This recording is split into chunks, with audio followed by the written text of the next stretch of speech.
জয় শ্রীরাম, জয় শ্রীরাম, জয় শ্রীরাম। এখন আমি রাম নামে রত্নাকরের পাপক্ষয় এই গল্পটি আলোচনা করব, আর এটা রামায়ণ থেকেই বলছি।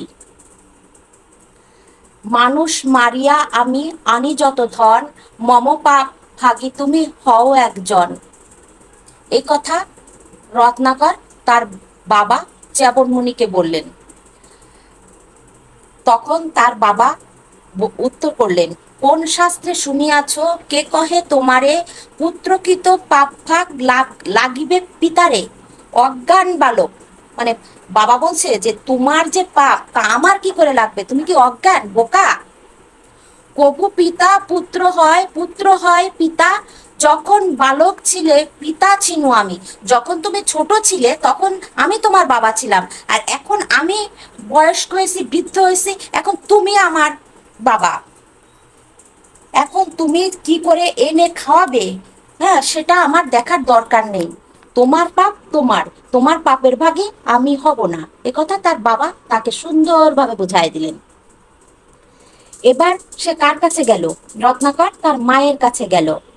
মার কাছে যে মাথা নিচু করে কাঁদতে কাঁদতে মাকে বলল, সত্য করি আমারে গো কহিবে জননী, আমার পাপের ভাগী নহে কি আপনি। তখন মাকে যখন এই কথা বললো, মা তখন রেগে গেল। রেগে গিয়ে বলল, 10 মাস গর্ভে ধরে পুষেছি তোমায়, তবকৃত পাপ পুত্র না লাগে আমায়। মানে আমি তোমার 10 মাস পেটে ধরে কষ্ট করে জন্ম দিয়েছি, এখন তুমি বড় হয়ে আমাকে কিভাবে খাওয়াবে এটা আমার দেখার বিষয় না, অর্থাৎ আমি তোমার পাপ নিব না।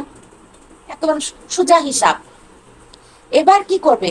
এবার রত্নাকর চলে গেল তার বউয়ের কাছে। এখন বউ কি বলে দেখেন, খুব সুন্দর করে বউকে বলছে, শুনিয়াছি স্বামীর বাক্য, মানে স্বামীরা বলতেছে যে তুমি আমাকে যে কথা বললে যে আমি তোমার পাপ নেব কিনা, তো আমি তোমার অর্ধাঙ্গিনী, হ্যাঁ, কিন্তু আমি তোমার পাপ নেব না। কারণ, কারণ কি শুনুন, বিধাতা করিল মোরে অর্ধাঙ্গের ভাগী, অন্য পাপ নিতে পারি এ পাপ ত্যাগী। যখন করিলা তুমি আমারে গ্রহণ, সর্বদা করিবে মম রক্ষণ পোষণ। তাহলে দেখেন এখন তার বউ প্রাণেশ্বরী সে কি বলছে, যে হে স্বামী, আমি তোমার পাপ নেব না। তুমি যখন আমাকে গ্রহণ করেছিলে, ওই যে বউ ভাতের দিন ভাতের থালা দিয়ে বলে না, আমি তোমার ভরণ পোষণ নিলাম সারা জীবনের মতো, ওই কথাই ওই বউ তখন ফিরাই দিল রত্নাকর রে, যে না, তুমি আমার ভরণ পোষণের দাবি নেছো, ভরণ পোষণ করবে, এখন তুমি মানুষ মেরে পারো আর চার চুরি ডাকাতি করে পারো, যেভাবে পারো এনে আমাকে দেখে রাখার দায়িত্ব তোমার। এই পাপের ভাগে আমি নেব না। তাহলে দেখুন, কেউ কারো পাপের ভাগী হয় না, যার কর্মফলে সেই ভোগে। তাহলে আমরা কি করব? আমরা সাবধান হব, আমরা কখনো জেনে শুনে পাপ করব না, কারণ কেউ কারো পাপের ভাগী হয় না, কেউ কারো কষ্টের ভাগী হয় না, যার কষ্ট তার।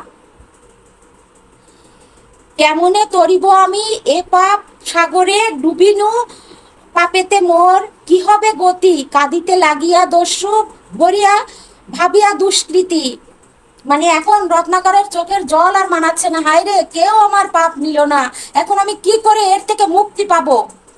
এই বলে সে কি করলো, একটা লোহার দণ্ড নিয়ে নিজের মাথায় আঘাত করলো এবং ভূমিতে লুটায় পড়লো।